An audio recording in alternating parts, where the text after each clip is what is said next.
Hey there. Welcome back to the Golfweek Amateur Tour, the podcast. Chris, should we tell people how to join the tour? Of course.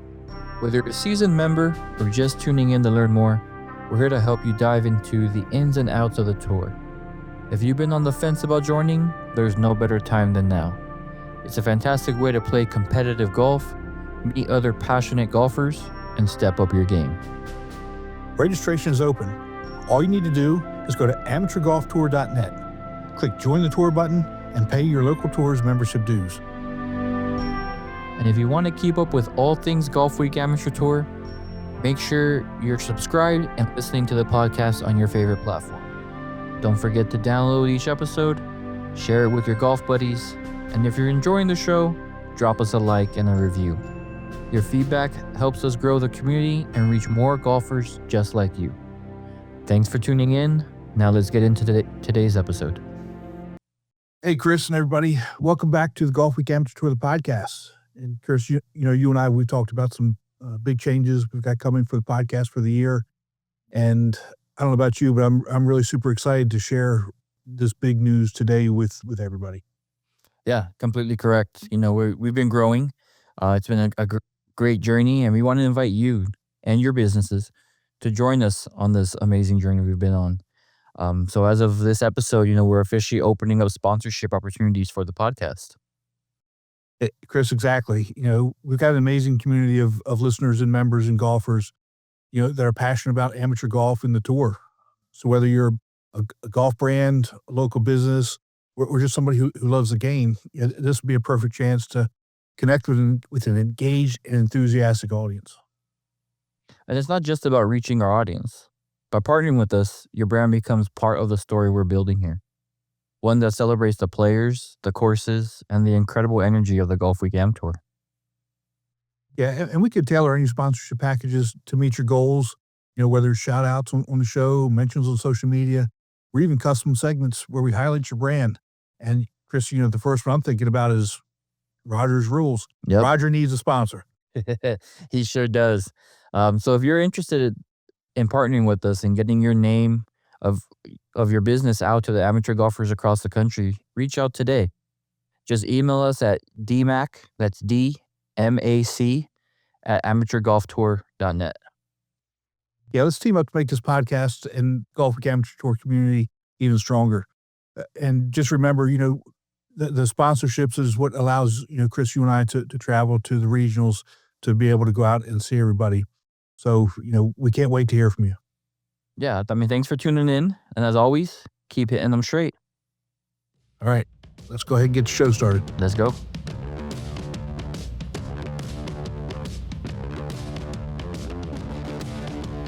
Ladies and gentlemen, Golfweek Amateur Tour proudly presents Golfweek Amateur Tour, the podcast, talking about all things Golfweek Amateur Tour, including interviews with tour directors, players, and course professionals. Now here are your hosts, Tim Newman and El Paso Las Cruces Tour Director, Chris Rocha.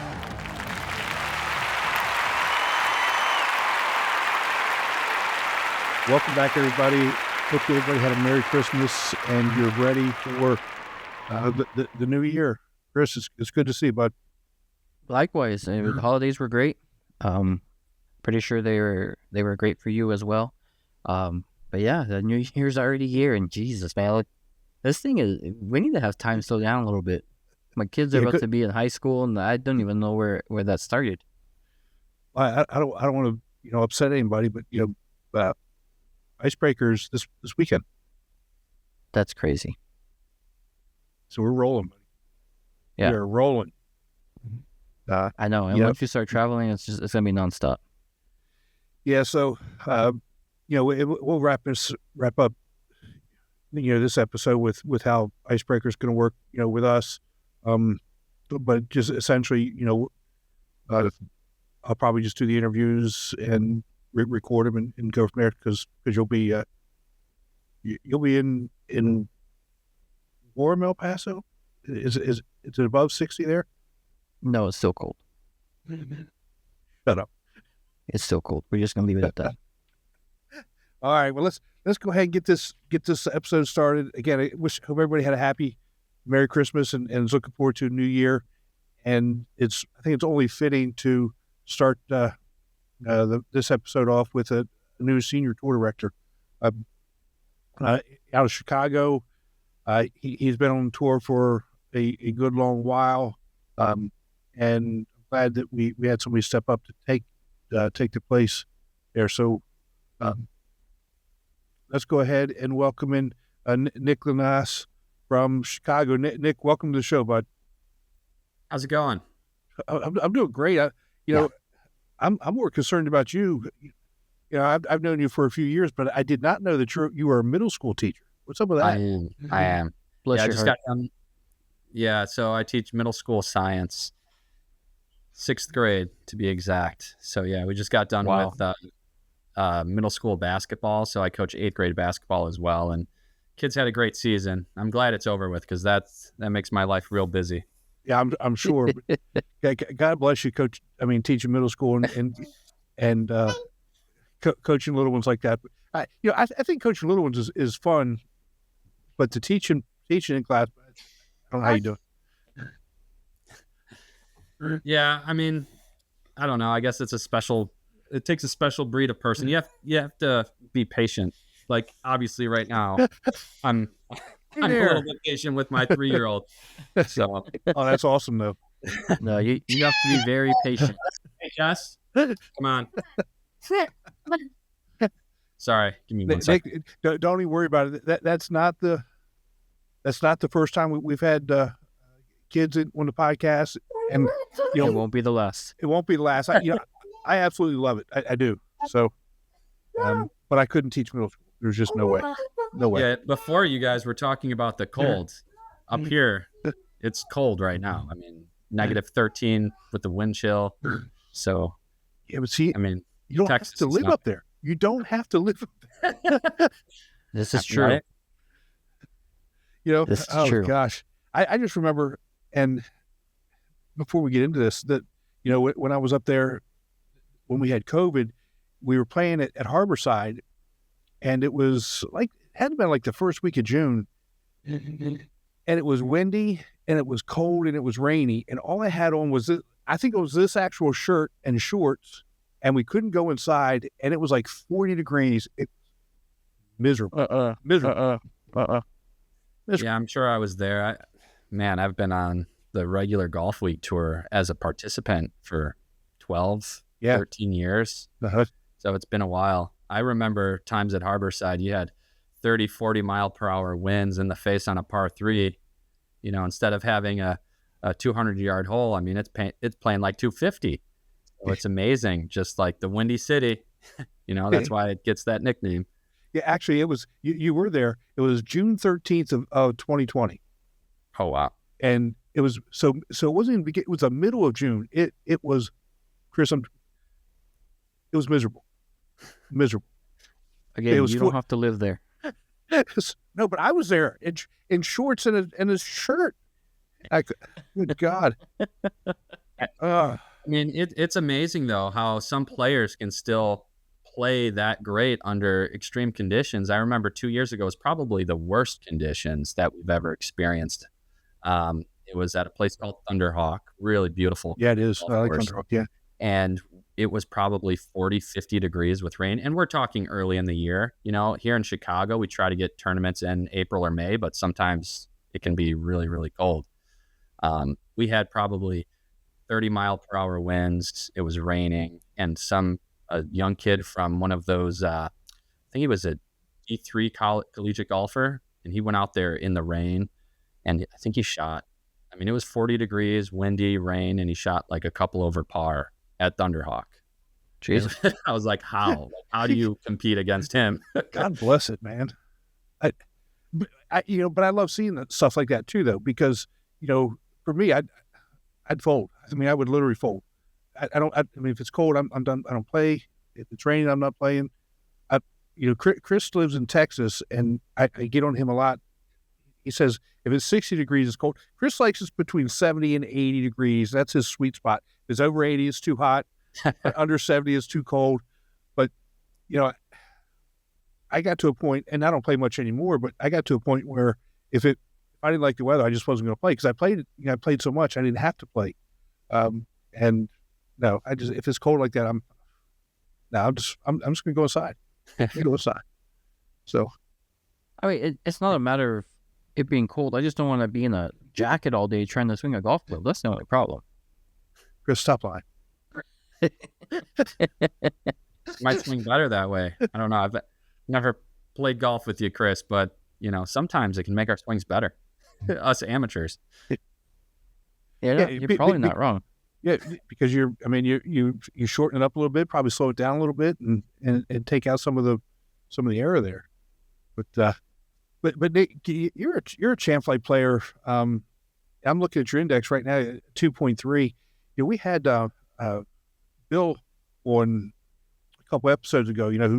Who took over for the regular golf week side, also a champ flight player, and I told him, Chicago champ flight players, I put them up against some of the best across the country. I mean, you guys got a ton of good players up there. Oh, absolutely. It's funny. I started in the B flight. Back when I started, I was still in my 20s. I was actually probably more physically fit than I am now, but just being in golf week, playing those competitive rounds, and, along with people that you actually enjoy playing golf with as well, I feel like is just, it really just steps your game up a little bit. You're in more competitive rounds. And I think, to be honest, starting in the B flight and going up to champ flight just over the years, it's actually helped me in like amateur events outside of golf week as well. Yes. I played in the Illinois Open 2 years, and just qualifying for that was one of my goals. And it's just like the best amateurs and pros in the state of Illinois. But you don't get like PGA Tour professionals, but you got guys on there who play PGA Tour Latin America, web.com events. I know there was one year, what's his name? Nick Hardy, played at U of I, who they have a great collegiate golf program. He played in the Illinois Open and placed third. And then this same guy, I think, was top 10 in a US Open 4 or 5 years later. So it just shows that, like, on any given weekend, if you are just hot with the putter, things can happen. And once you get to that tier where it's single digit, it's so hard to get like one stroke off your handicap. Yes. And that's one thing I've experienced playing so long. But golf week has definitely helped me, and I enjoy it. So, well, I'm not going to say this number to embarrass anybody, but understand that this is for everybody out there. Understand that, even the best players don't have good days. Your very first round, you shot a 102. First round, you shot a 102. And your index now, like I said, is a 2.3. So, it's about coming in, competing, and getting better, and taking on those challenges. And so, looking at you, so I'm just looking at your scores using your index. I'll be out with the 102. That was probably with the triple bogey max rule too, in effect. So I'm glad that it was a 102. Who knows? That could have been a lot worse.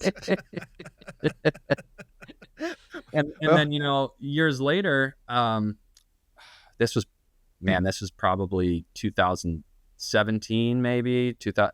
So I know we played an event at Cantini. Then that's, I think I was in the A flight at the time. And then I go and shoot 70, 2 under, and I shoot like a 32 on the back. I think I had like 12 putts. And it just goes to show you that, it's kind of, that's what makes it fun, is because you have that competition every single weekend, or every other weekend, depending on how often you have the events. Yeah. And again, when you've got a good champ flight group, right? So it's not just like one or two guys that you're going head to head with every week. You've got a bunch of guys, and you've got to bring your A game every week to really be in the mix. That's to me is something that is important to understand from, not only from the champ flight, but we talk about the champ flight in that sense all the time, but the same thing goes for the A flight, same thing goes for the B flight and C flight, D flight. Understand that, when you're in those other flights, you're going to have 7, 8, 10 guys that are going to have good rounds, and you have to have your best round as well to be able to compete and win. and it just drives you. Now, let me ask you this, because you're taking over as seniors. You don't look like a senior to me. So, I'm not. Yeah, I'm only 35. So part of the reason why I decided seniors would be better is obviously I'm competitive. And if I know that I'm not playing on the regular tour, I mean, I could play and be a director, but I just feel like my focus isn't where it needs to be if I want to play, at least in the first few years. So I can do both. And then I can just focus just on the senior tour, which I think is something like, if I'm going to invest time in it, I don't want to have to worry about being on the course and then taking over some of those responsibilities. It's not to say that you can't do it. You just would need more help and more support from other players. But I can't play in seniors, so it's kind of a nice gig in my eyes. Yeah, you're absolutely right. It's very difficult to play, to run the event and play well, and run the event well, and do the things that need to be done. You know, the customer service aspect, taking care of the things that have to be taken care of, and play and compete and be where you want. It's not easy. Yeah, and it can be done, but as far as like competing at being in there at the end, you know, sometimes one putt you miss, you know, but you also have to answer a text message to something going on the course or the clubhouse. Like, I can't focus that way. Other people might be able to. I can't. I couldn't do it. It is the toughest thing you will ever do. Trust me. Yeah. It is tough, but you just do it and you figure it out. Yeah. Well, you know, the good thing is, I'm glad you stepped up to take over the seniors, because, you know, we need to get them back to where they were a few years ago, and you got pretty much a clean slate. So, what types of things are you looking to do this coming year?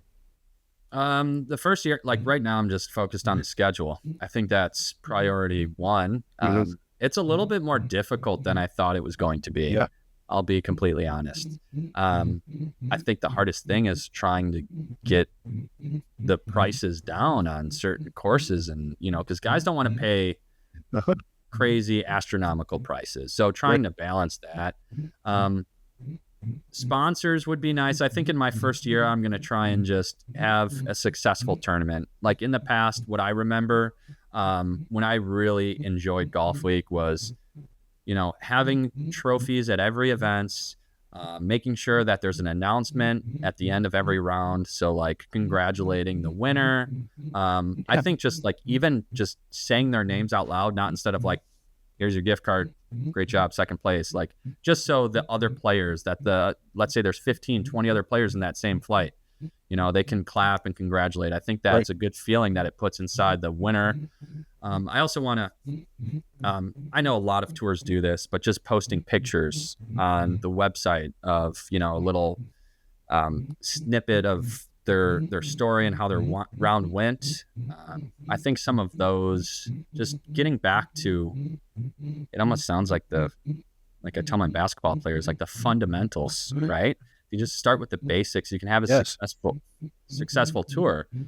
I mean, the guys just want to go out there, compete, and have fun. And, you know, I think that you need to get back to that. Start with the basics to have a successful tour. Yeah, you know, I could go ahead, Chris.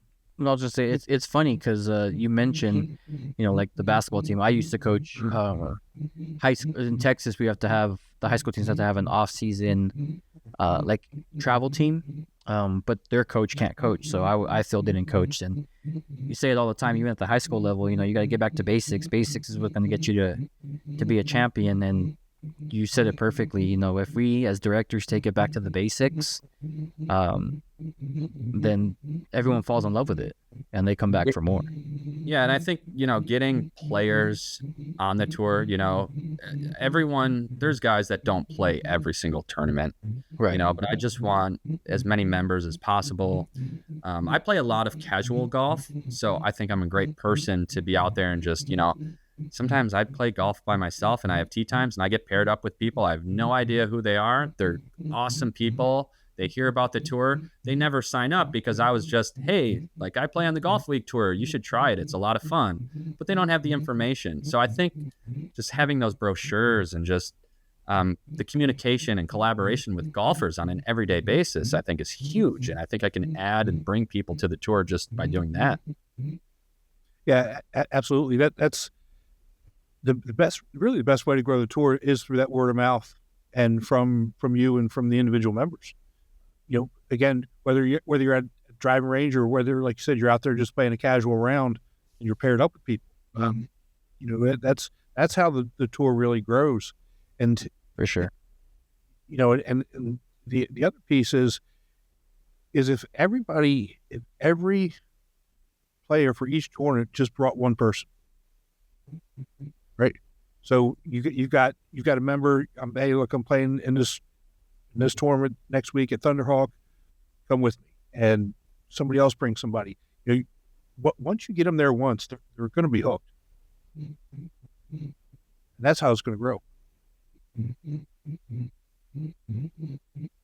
Absolutely. I mean, I have people in mind already.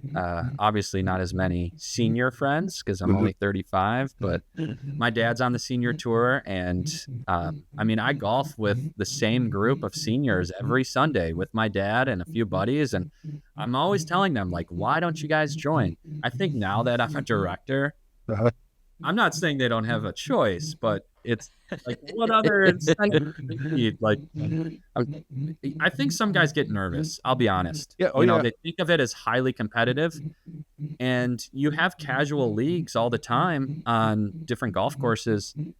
And to me, I don't like leagues because you know how sometimes you have an index and then one guy shoots well, and then it's like, oh, well, they shot a net 61. Right. So exactly. And that's why I've never been a fan of leagues. I feel like this puts you're on an even playing field more. So you're with the guys that have the same handicap as you. And if they play a little bit better that day, there's no discrepancy in the score. There's no confusion. I feel like it's just all right there in front of you, which I love. And the live scoring is huge. And I like the up-to-date scoring that the guys get now with the technology we have. Yeah, it's awesome. You can see it. Indexes are posted online for everybody to see, and you know, as we continue to monitor the indexes and tweak how we tweak how, Chris, how do I want to say it? Tweak how we are enforcing the indexes, moving people up, and I mean, I just think it's something special that we do because. Yeah. You know, we're taking only what we record. So yeah, I guess monitoring, is the right word. But I mean, it's just great because it's just the tournaments that we provide. So there's no way of manipulating that score because we're only taking what you do. Right. And so, you know, Nick, I'm one of the people that watches these scores every weekend and have to. Make, as part of the committee, help make those disqualification decisions. And so, when I see some of these things that go on, all over the country, and first off, we understand that the majority of people that play this game are honest and open and good guys. But every once in a while, you're going to have somebody who's going to come in new. I think they can game the system, and those guys are relatively easy to ferret out pretty quickly. Yeah, I mean, the number of rounds I think is just the sign of. I mean, it's so obvious. If you've had a guy on tour for 3-4 years has never won, he's not changing up his index or. Sandbagging is the term that they like to use. But, sometimes guys do get hot. They have a great round. And, that's one thing that, we have the handbook, right? And they have a set handicap. And if they score too low, then there is disqualification. So I know there's other factors that go into it, such as like years on tour and, how many rounds have they had and X amount of, what is it? Is it 20 rounds now still, right? I mean, I 16. have to double check. 16. It's 16. And, we also look at course conditions. If, let's just say that two guys in the same flight had really good rounds, or, there's low scores across the entire field. The course just playing easy, as opposed to the course is playing hard, and then there's one guy who's really low. That's I wouldn't say that's necessarily automatic, but it does make you kind of raise your eyebrow a little bit and look a little bit further into it. But the majority of the guys that are out here playing honest, handicaps are legit, and it's not like we're playing for millions of dollars either. Right. Even though some people feel that way. So do you have any courses already booked on the schedule? So I have Thunderhawk. I don't have any actually online or on the website. I'll just share with you who I've talked to and who I'm in communication with. Because until I have something on paper, and obviously contracts, you have to be careful. I don't want to say there's a course and then we don't get that course. Yep. So I live in northern Illinois. I live just like right on the border. I'm trying to get courses south, trying to get courses north, trying to spread it out a little bit because I know I'm a Chicago senior tour director. So far, I've had a couple Geneva courses, Lake Geneva. Okay. I have Thunderhawk, which we're good to go on that. I just have to finalize things. Trying to get a 2-day event with Shepherd's Crook. I haven't heard back from them. So, that would just make sense because I'm trying to get a 2-day for that weekend. Shepherd's Crook and Thunderhawk. Thunderhawk, we're good to go, and that's a great course. So I'm happy with that one. Because normally we do Chicago Golf Week and Milwaukee. Sometimes they do a combo event. It's a popular course, and the guys love it. So I like going back to courses that, most of the players enjoy playing. Absolutely. I have another fun one that it's actually in Lake Geneva. It's called Hawksview. Have you ever played that? No. So they have a couple par threes. They are like from the back tees. I want to say like the elevation change. I don't know if it's like 100, 150 feet. It's insane. I know from the back tees, I think it plays like 210, 220 maybe. Or that's the actual yardage, but it plays probably like 175, 180. It's that far downhill. That's awesome. So it's a fun course to play in there. I don't recommend anyone walk the course though. Well, obviously not with that elevation. There's no way. Yeah, you're going up and down steep hills, especially on those par threes. That's crazy. That's crazy. Because I know there's guys on the golf week. I don't know about seniors because I'm never around for seniors, but on the regular tour, there's guys who walk all the time. At that course, there's maybe one course in town that I'll walk. Yeah, it really depends. Maybe. Yeah. Well, everything's flat in El Paso. Right. That's why I walk that one course because it's flat and everything's close by. Oh, Chris. I just like giving you a hard time. I know. Well, Nick, thank you so much for joining us. I really do appreciate it. One more question for you. If you could tell people one reason to join the tour, what would it be? I would just say how much fun I have, the camaraderie, the people you meet. A lot of times guys leave their house, they're like, hey, I'm going to golf with the guys. And sometimes some of those other buddies, they're going to be busy one weekend. But if you meet the Golf Week crew, you always have someone that you can call, hang out with, say, hey, do you want to hit up 18 holes? There's always someone in my phone I can call just for that very reason. Yeah. So it's not just about the competition. It's about the people you meet. I am a very competitive person at nature. So that's why I've been hooked to it. So I feel like it's going to draw a lot more of those people that have that competitive edge to them that are craving that, especially, in your 50s and 60s, whatever it is, like on the senior tour, a lot of those guys can't hit the ball as far as, Right. some of the younger crew. So they start to feel like they can't compete, especially with the lower indexes. So then on the senior tour, it gives them that opportunity where yardages don't matter anymore. So you're not facing the big hitters all the time. Everyone, normally hits the ball the same distance. So I like how it kind of, you can compete with anyone out here. It's not, some people might think, oh, tournaments, it's a combination. It's competitive, but it's kind of a league at the same time. It's something that's just fun that I enjoy doing, and I'm sure other people would too if they join. Absolutely. Right. Absolutely. Well, again, Nick, thanks so much for joining us. I appreciate it. And I know you're going to do well. And hopefully we'll see you throughout the year. All right. Thanks for having me. All right, bud. All right. Let's take a break from the show to hear about Strixon's ZX Mark II irons.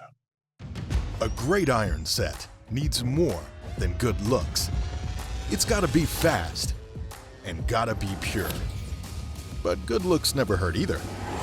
The all-new ZX Mark II irons from Strixon. Tim, Nick, we wish him the best starting off this new tour. Like I always say all the time, I know how it is to be a new director, but especially with the seniors. I'm going to say this, the senior tour, they do have a lot of fun. They do have a lot of fun after the round. And I mean, I've been a young guy trying to have a senior tour. It's not easy, but hopefully he's able to bring that tour to one of the best ones we got. I think he has the capability of doing it. Yeah, he does. And I think he's really kind of right on, from his perspective of, just being a player on the golf week side, right, and not have to worry about doing those types of things, and being tour director on the senior side, because he can just go and compete, and then take care of the seniors the way they need to be taken care of. He's going to do a great job. Yeah, and put it this way, being able to have that time is nice because you can then relax, maybe hit the putting and chipping green while they're playing for a little bit, let that pace kind of build up, and then if you have to go out there and take care of the pace, then you can. If not, I would use it at times for practice. That'd be my practice time because I got to be out there anyways. Right. But you get to know these guys and hear their stories, their life stories, because for some reason the seniors like to tell you everything that they've gone through, it's a good time. It is, and if he can teach middle school science, 6th grade science, he'll be fine. He'll be just fine with the seniors. Yeah, he'll be all right. And the other thing with seniors, it's a completely different vibe, right? It's not, it's not that they're not competitive because they are. It's just they're a little bit more laid back competitive, at least from my experience, right? Right. It's a lot different than what he's probably used to in the champ flight. Yeah, for sure. Yeah. So, well, anyway, I know he's going to do well, and God bless him. And again, love seeing his kids. Last episode we had Armin's kids in, and it's great. And we're a family show at times. Maybe that's going to be our new thing. We got to have some kids flash across. It's perfectly fine with me. I'm not upset about it. Me too. I love it. Well, so let's transition into our next new tour director, but he's not really new. He's been with me for a while. He's been my assistant for 8 years, and now we just kind of made it official. And we'll talk about a few things. So let's just go ahead and welcome Alan. Al, welcome to the show, bud. Thank you, guys. Great. Thanks for having me. But before we get started, I just want to say a couple words. You and I met, through a mutual connection of Cephas Franklin, our friend, the DC tour director. And we met right after the national championship in 2016. And I can't, number one, thank him enough for that introduction, but I also can't thank you enough for your, number one, for your friendship, and number two, all that you've done for the tour and to help me over these last 8 years, because Atlanta wouldn't be where it is without your help and support Yep. And you've heard me say this over and over again, and I don't just say this, it's the actual truth. I really don't do a whole lot. Jen does a lot of the backroom stuff.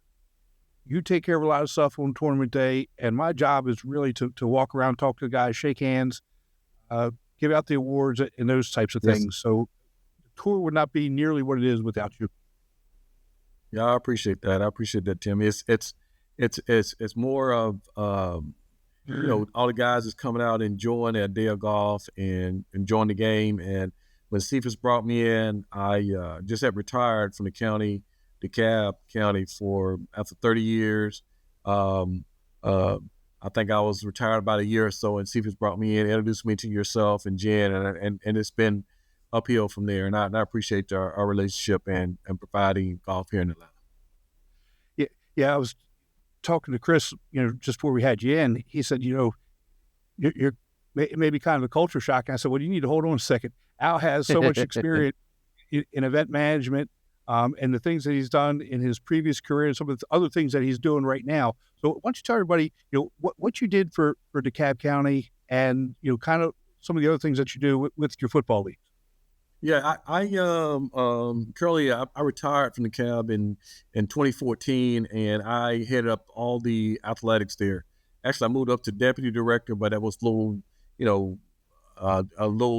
on managing more on behind the desk. But I was the athletic and aquatics manager, so I ran day-to-day youth sports, adult sports, senior sports, senior Olympics, the whole 9 yards of any sports that you can name in DeKalb for youth sports and teens. So I did that for 17, 18 years and went up to deputy and then did management or budgets and things of that nature. But retired after 30 years. And I started when I was there, I started a youth football league that's flourishing right now in Atlanta. It's called AYU, Atlanta Youth Football League that's doing real well right now. And they're actually got some teams in Florida, all around the country that's playing right now, that's finished up the football season. But Golf Week has been a joy to me to provide golf for adults and seniors here in Atlanta.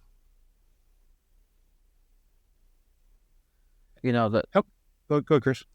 No, I was just gonna say that that's a lot of work that you've gotten under your belt. So I'm gonna take my statement back that I told Tim, and I think you're gonna be all right where you're gonna be. But Tim, you kind of make me feel bad when you say you don't do anything out there because you got everybody else doing everything. I need to start getting more assistants to do the back end work and all this other stuff. Well, and Chris, you may not have heard me say this before, but I'm one of the best at getting out of the things that I don't want to do. I'm one of the best at that. I find other people to do all the stuff that I don't want to do. And one of the things that, you talked about this, to me, the best day of the week is tournament day. Hanging out with the guys, shaking hands and cutting up and doing those types of things. That's the stuff that I really love doing, giving out the awards. Al, you've seen us with the awards, especially when we got shotguns, and all the guys hang out, and it's a really big deal to give out trophies and the gift cards and those types of things. Yeah, it's about when you finish I'm more favorable for shotguns because it brings everybody in at the same time. When you're doing just first tees and coming off the tee at first, different tee times, it's different than the shotgun. The shotguns, when we can get those, it's a jewel for us to sit around when it finishes up. Guys talking, getting awards, talking about their rounds. It's all that camaraderie that you have throughout the day. Spending 4 or 5 hours, supposed to be 4 hours, but 4 or 5 hours, sometimes 5.5 hours with guys. It's a long day. And what you do out on the course, you build relationships, and that's what's in Atlanta. We build a lot of relationships with guys that that you didn't know, and after 5 rounds, you get to know them, and you see them next week and week after 8-9 weeks of golf season. It's really enjoyable. Yeah, it is, and again, you've been around for 8 years, And you've seen a little bit of growth that we've had in Atlanta. When we first started, actually when I got there, so I'd been there for 2 years before you came on, and the growth that we've seen since you've been there in the recruiting, we went from, I think we had like 80 guys, 90 guys. Yep. And we this year I think we finished at 147. Last year we were at 150 something. That's pretty good growth. Again, obviously we'd like to get up to the 175 area, but get to that number and getting 60 to 75 guys out per tournament, it takes a lot of work. Yeah. We're looking to grow like tide water. We want to be where you open registration and you got 200 guys waiting, 220, whatever the number is, and trying to jump to that level. So Atlanta will grow, and we'll get there. Like Tim said, we're 80 to 125 and 145, 150.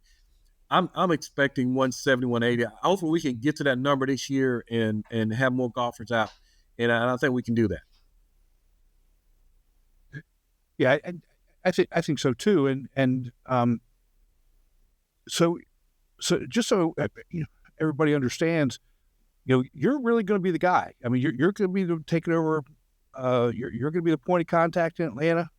I'm still going to be around, but you're really going to be the point of contact in terms of all the tournaments, answering all the questions and the text messages and the course stuff and all that those other things. So to our Atlanta members, I'm not going anywhere, but you're really going to be the face. You're going to be the one that's running around on tournament day shaking hands and giving out the award.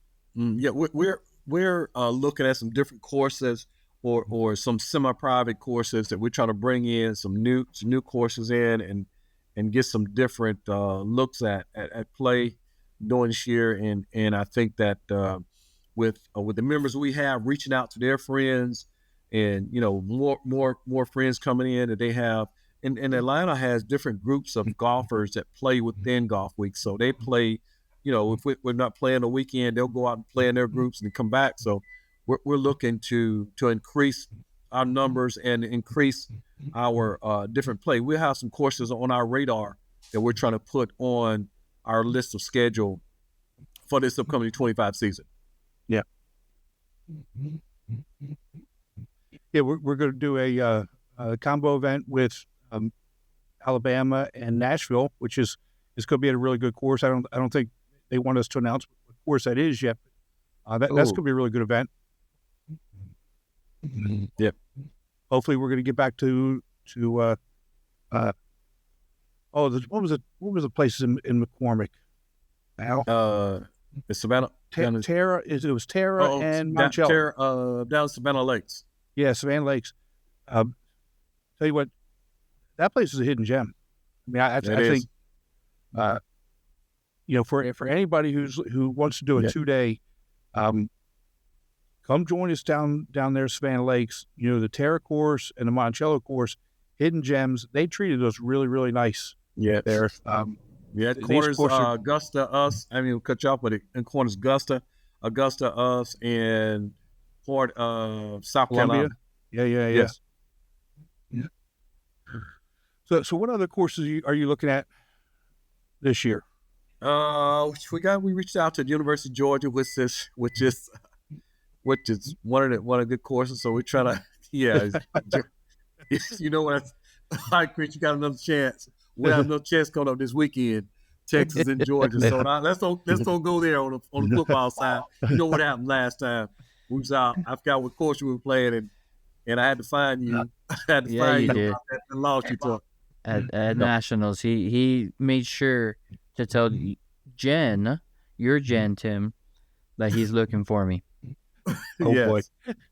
Yeah, but University of Georgia, the Terra course, and we're trying to it's a course down in Griffin.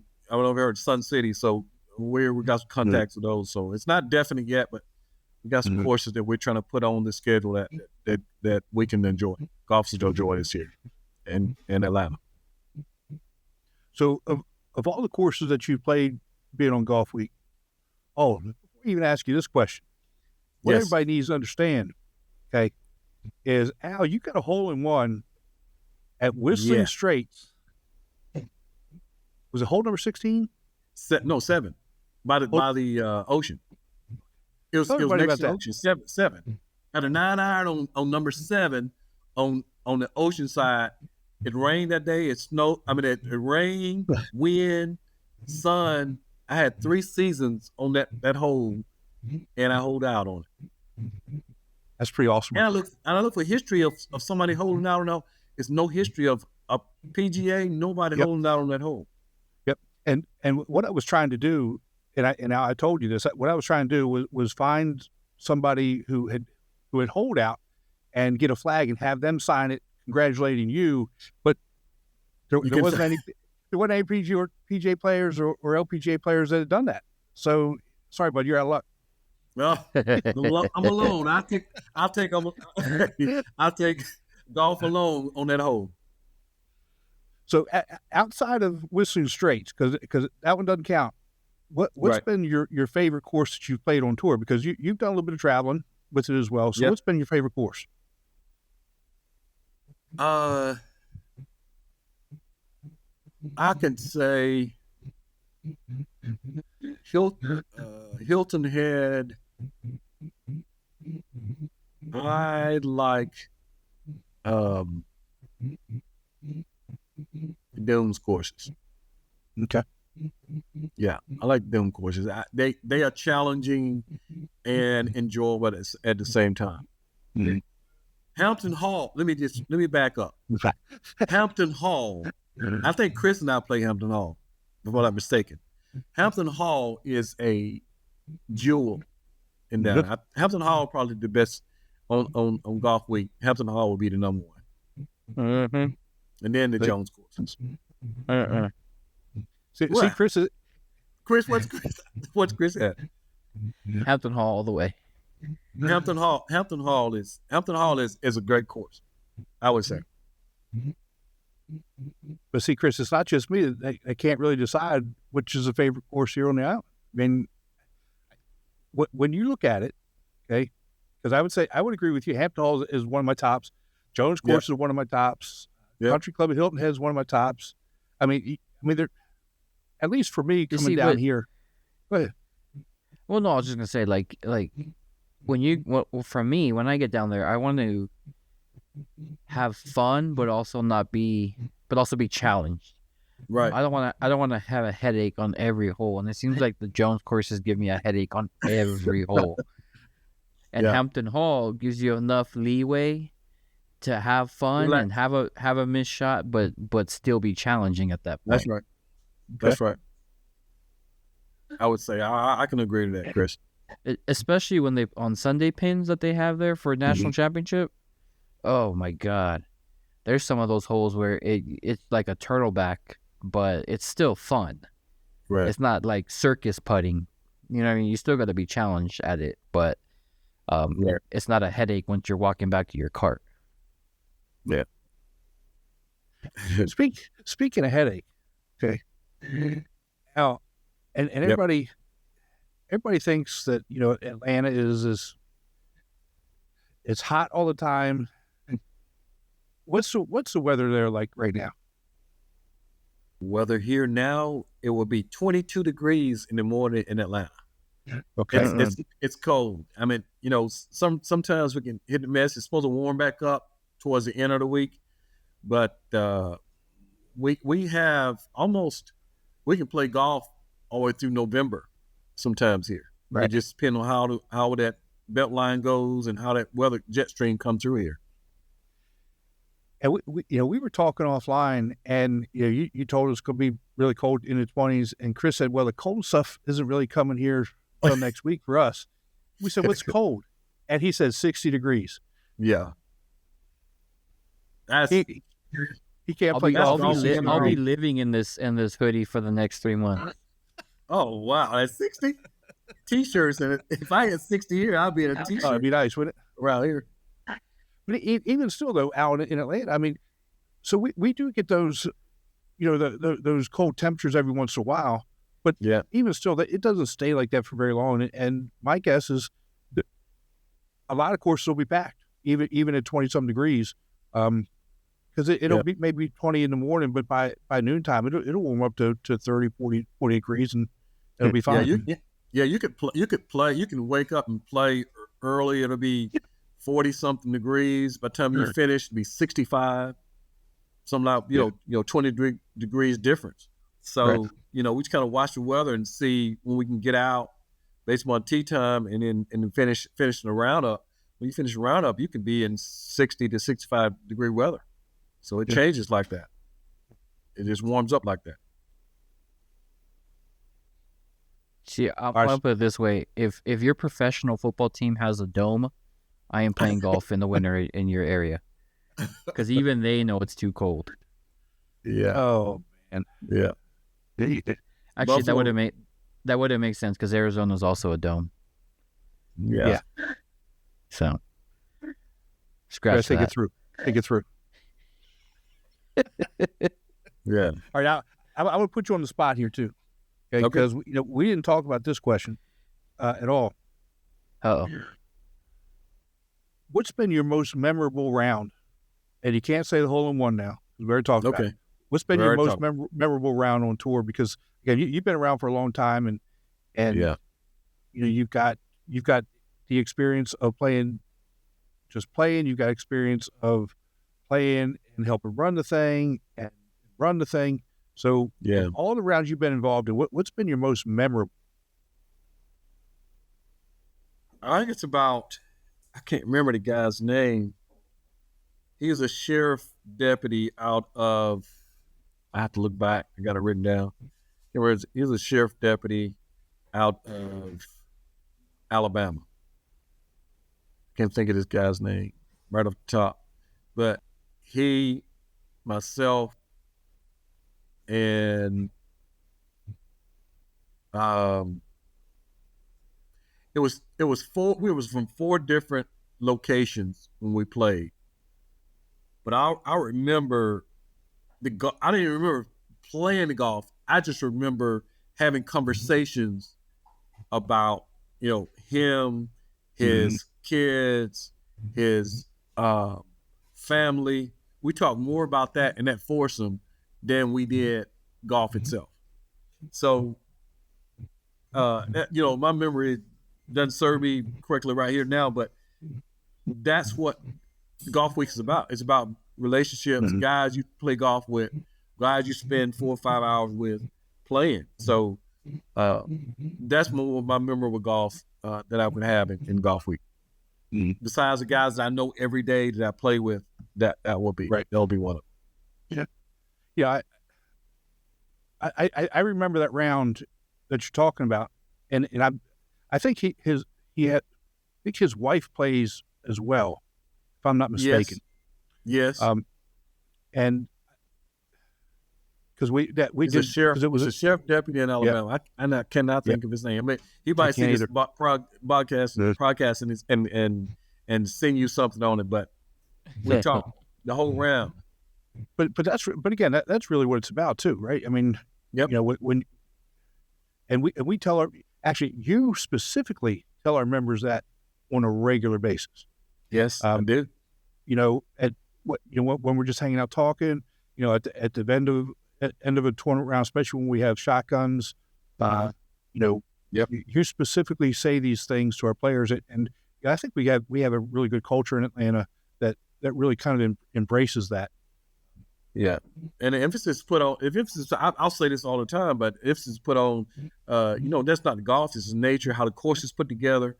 You have deer running through. You have, and every time I look for fish.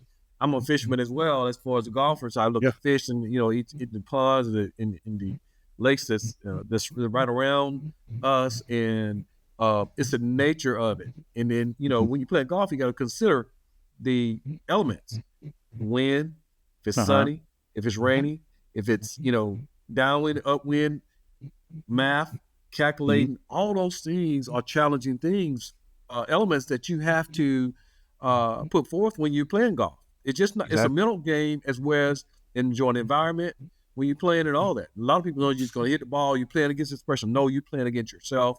The elements that's put forth. Exactly. Well, I'm gonna put you on the spot again, Okay. and because I think it's important for people to understand who we are as tour directors and tour members.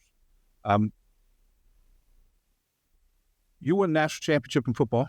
You scored Yep. the winning touchdown. Yep. Tell Chris about that. Yeah, I don't know about No. that. And I don't put too much emphasis on that. That was a while ago, 1982. We West Georgia. We had opportunity. It was strike year. The year before that, I think the same year was a strike year in the NFL, and we had opportunity to play on TV about 2 or 3 times. And we the previous year in 81, we made it to the quarterfinals, and we lost to I think maybe Winder College up in Pennsylvania, somewhere up that area. And then we 82 we won against maybe Winder in 82, and then we played against another team in 81. But long story short, we did have an opportunity to win the championship on national TV. But it was about that point at West Georgia. We learned, I learned myself, it's about team. It's about again, the elements. It was cold. I think it was probably like 30-something degrees when we played that year. But winning a national championship, you look back on your relationships, not that you won it, but the relationship that got you to that championship. Right. And that's what I take from the experience of winning championships. Any guy that's carrying a ring from a football or basketball or baseball or whatever, they'll tell you it's about how we got there. And the same thing with golf, and people enjoying golf, is that you're winning scores.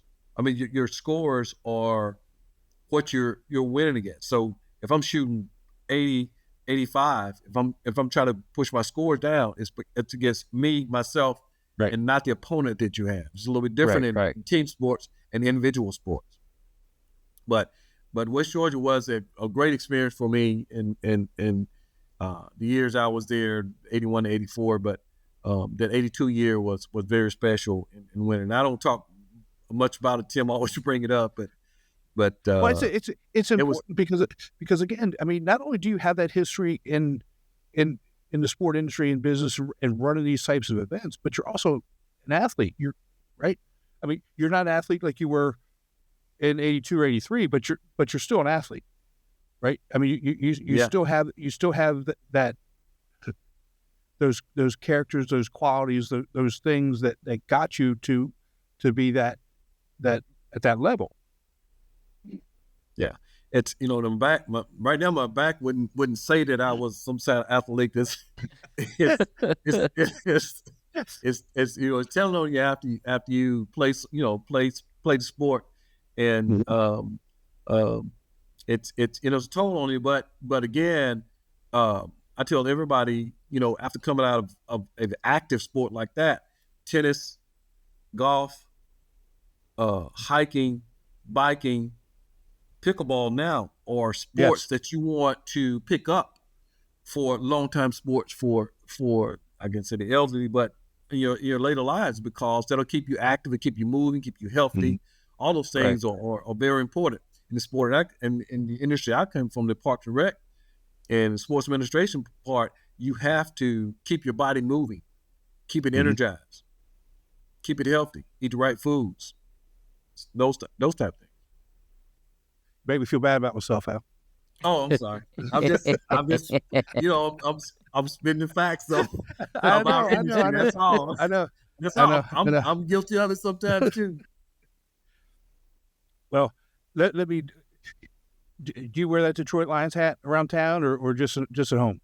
No, I wear it all around town. I got a nephew that's the defense coordinator for one of the defensive linebackers for the Lions, and hopefully next year, depending on where they end up this year, they end up in the divisional champions, Super Bowl, or whatever, he'll get a defensive coordinator job. He will. Kelvin Shepard, which is my nephew, will have a job either for somebody's defensive, because he does a very good job. I don't brag about much. I know football. I don't brag about much, but he is a great coach.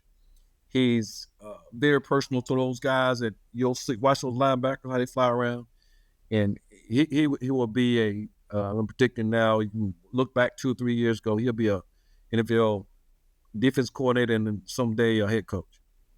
They actually did an article on that. Good. If you Google it, this article came out. I mean, he's in a good situation right now. Dan Campbell is a Yes.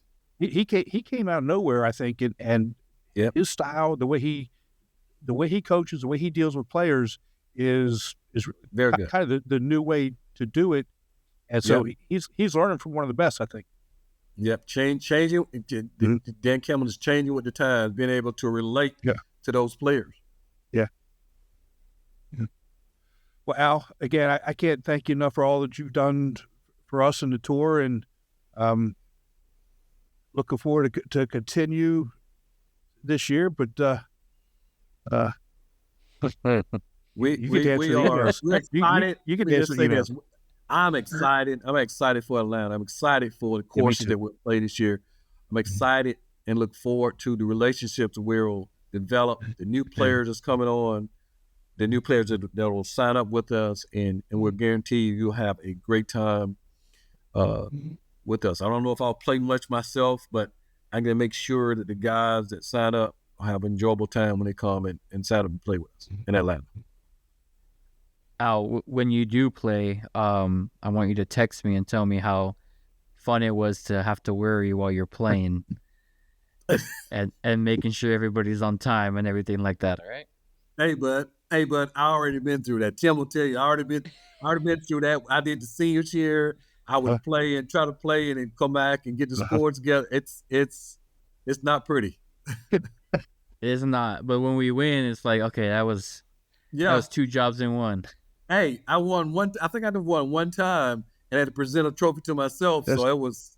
That's the most awkward part. Like, that's the part I try to skip, is when it's like, all right, and the B flight winner is we're just gonna skip that one. Skip it over. Yes. I don't even want to talk about it.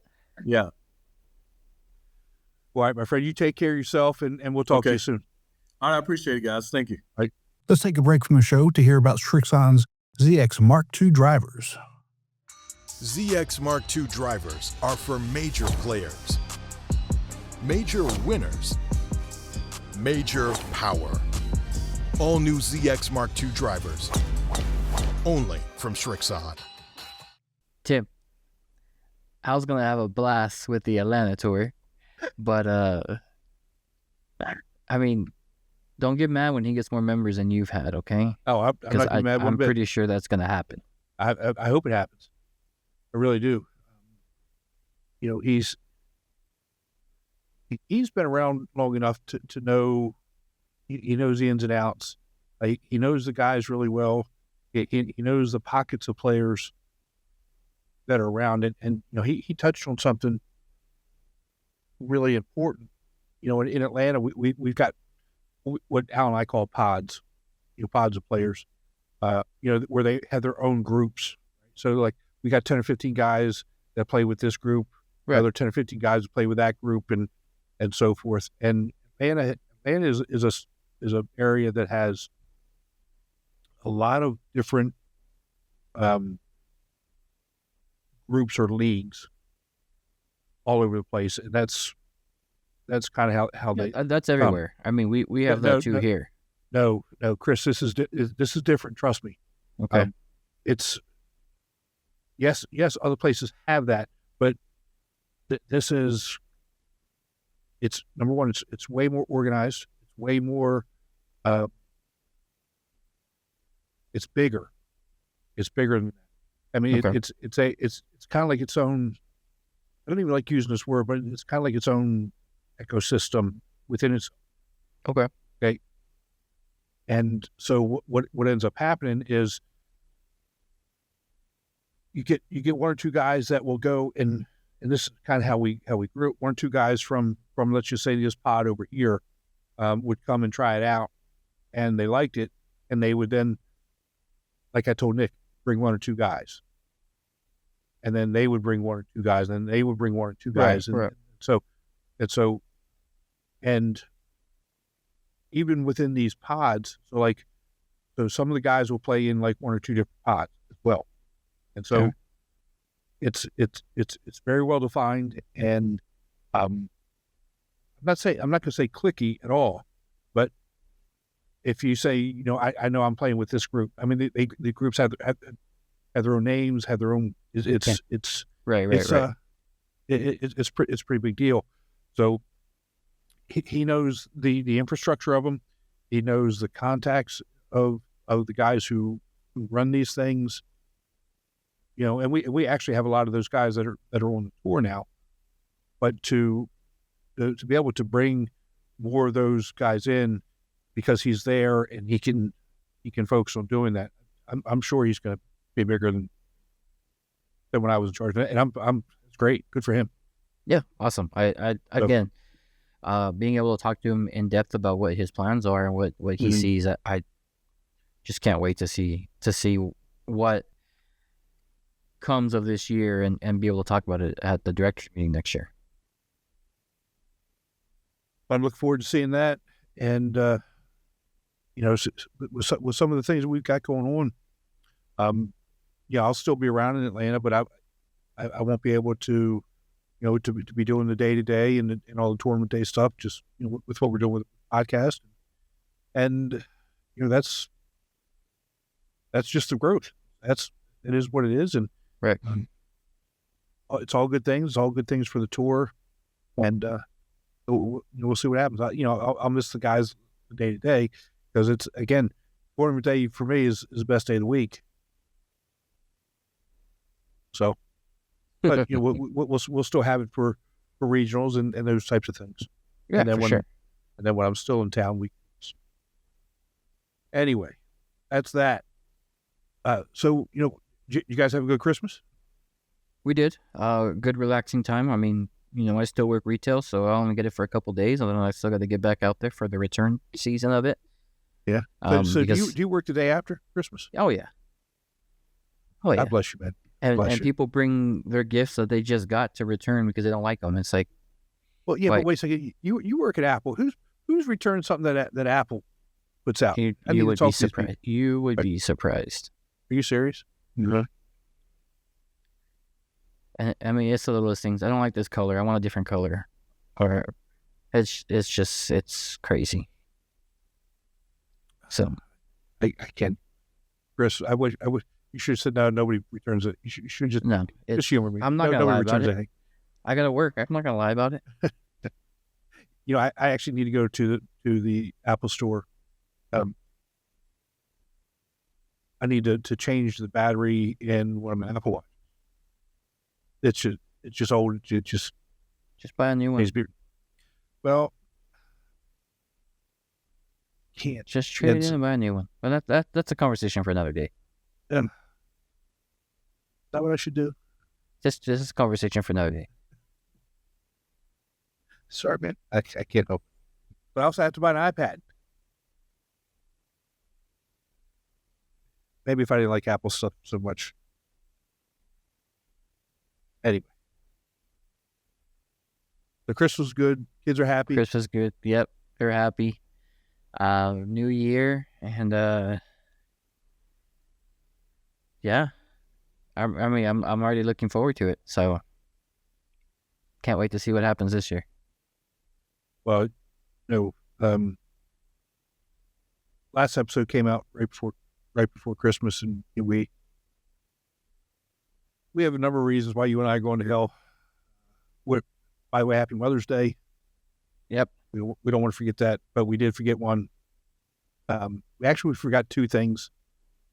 Well, we didn't forget one because it hasn't started yet, so we're still good. Well, we just got reminded about it. It's not over yet. It started on Christmas. And that's Happy Hanukkah. This is coming before Christmas. No, this is December 30th. Oh, never mind.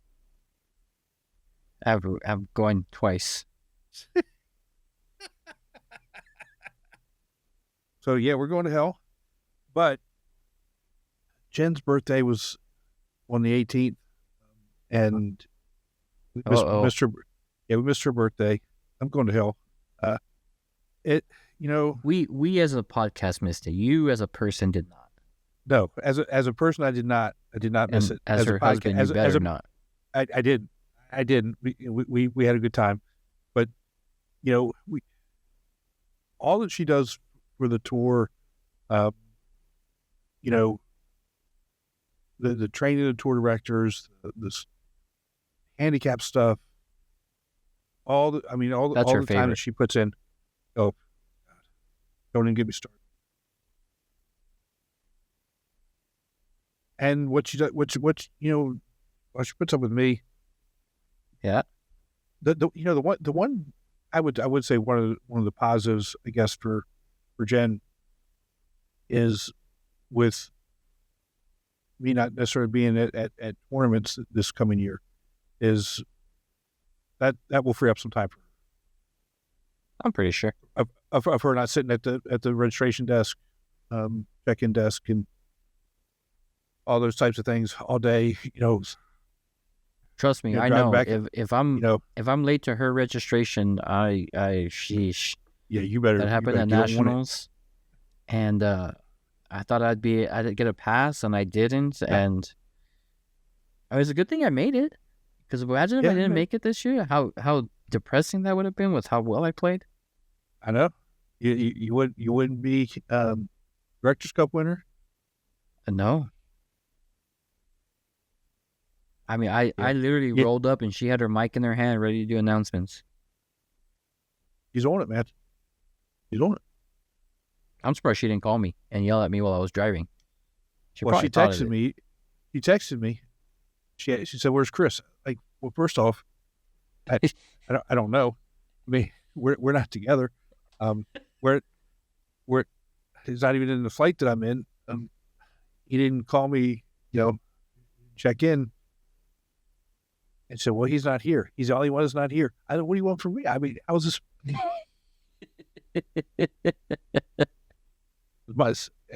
get it. Everything's my fault, and I own it. But I don't know what you want me to do. It's a story to tell forever. She started yelling at me before she even started yelling. I heard it when I walked in. I'll be late next year. I think she's going to request to be at your course. She probably will. So anyway, when Jen's at registration, you better be on top of it. Well, no, not really. I think she's just like that with tour directors. The regular members, for the most part, she's nice, calm, soothing voice. We should know better. That's what it is. Yeah. Oh, you don't have your $40 for skins? Then we'll take care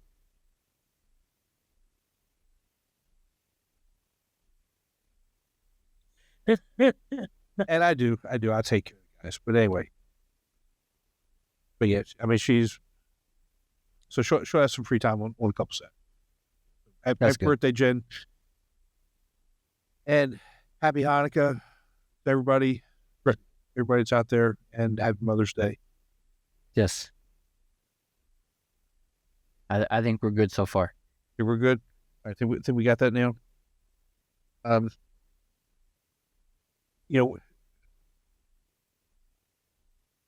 We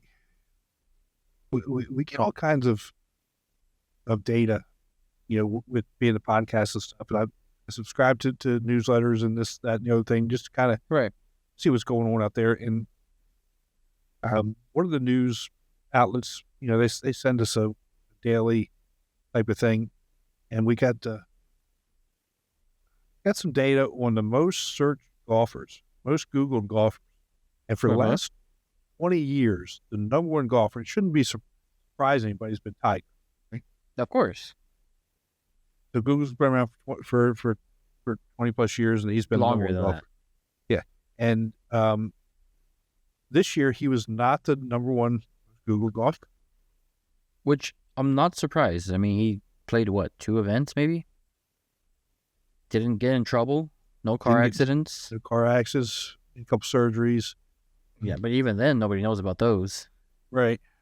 If anything, I'd be surprised. I wouldn't. I don't know. Maybe I would. If Charlie was more Googled than he was. He wasn't on the list, and it doesn't say professional golfers. It just says most Googled golfers.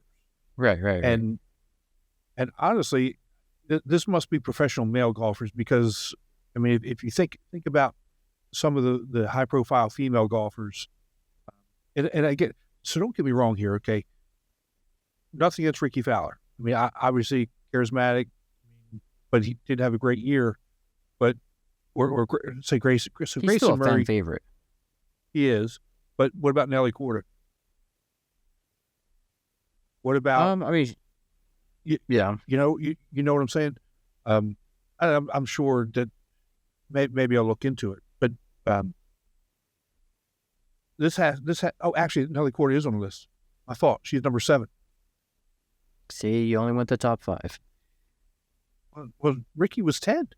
Can't read. And Nellie's the only girl on there too. Yeah. Good for her. Yeah, phenomenal year. And we got some live golfers on there. But I guess the way to get to number 1 is to get arrested. Yeah, that would get you up there. I mean, I saw. So I did a Halloween Greenskeeper Revenge tournament. Okay. And it was encouraged to wear a costume. It was 2-man scramble, so me and one of my members went to play. We didn't wear a costume. But the 2 guys we got paired with had costumes. Guess what the costume was? What was? It was Scheffler orange jumpsuit, and a John Daly orange jumpsuit. Oh my God, that's funny. That's funny. It was great. I think they won costume of the year. I don't care what anybody else wore. That's funny. I mean,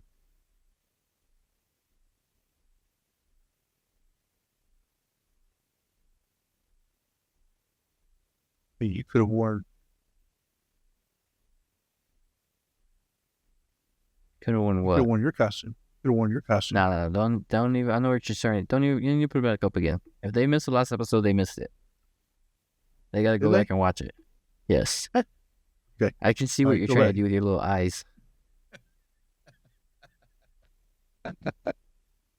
That's funny though. If they didn't watch the last one, they got to go back and watch it. Well, that's up there for forever, so they can go pull it down. Yeah. But anyway, all good things. Make sure that you guys are registering for the tour. I know some early bird specials are running out over the next couple of days. Yep. I think Atlanta. I think we're gonna keep it going until probably the middle of the month. Just made an executive decision. and you know what's great about, like, even with me, if I see a good tick of the early bird price helping out, then I'll keep going on. Maybe to the first event or the second event. If it keeps bringing people in, it doesn't hurt. Right. But you got a first event in February, right? But no, last weekend of January, when we started up. We go. Yeah, so you're 30 days out. Yep. Get it? I'm excited. I can't wait. I'm excited for you. Mm-hmm. Are you going out to Vegas? I haven't decided yet. We'll see what the boss tells Okay. me. What the big I boss understand. tells me. Not Dennis. I understand. Southern Icebreakers this coming weekend, man. It's already around the corner. And so, I'll probably just do, record the interviews and upload them as part of the next episode.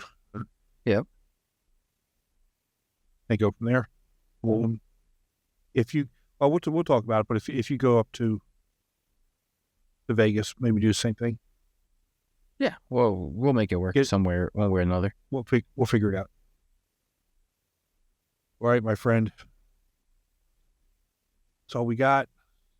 We better get some rest because we got 4 or 5 days. What's that? What's rest? I'm already used to it. I don't even know. Don't even know. All right, man. Well, again, like you said, happy Hanukkah. Happy Hanukkah. Happy holidays. Happy New Year. Happy Mother's Day. And happy birthday, Jen. Happy birthday, Jen. So get ready because in 4 or 5 days, we're rolling. Yes, sir. All right, bud. All the best to the family. We'll talk to you soon. Likewise. Be safe, buddy.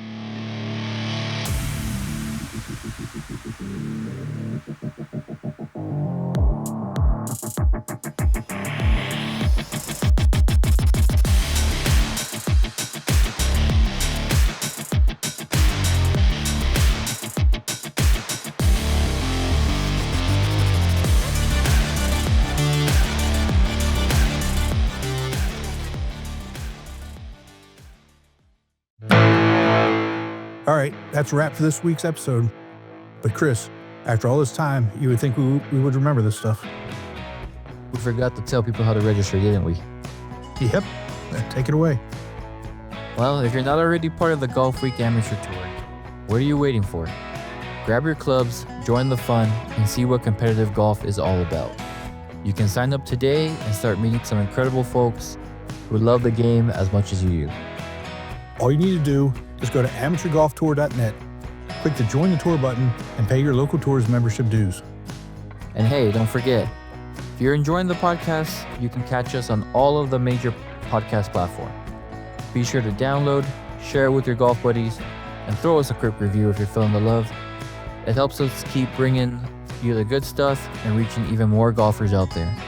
Thanks for hanging with us, and until next time, keep swinging and having fun out there. We'll see you next time. Take care.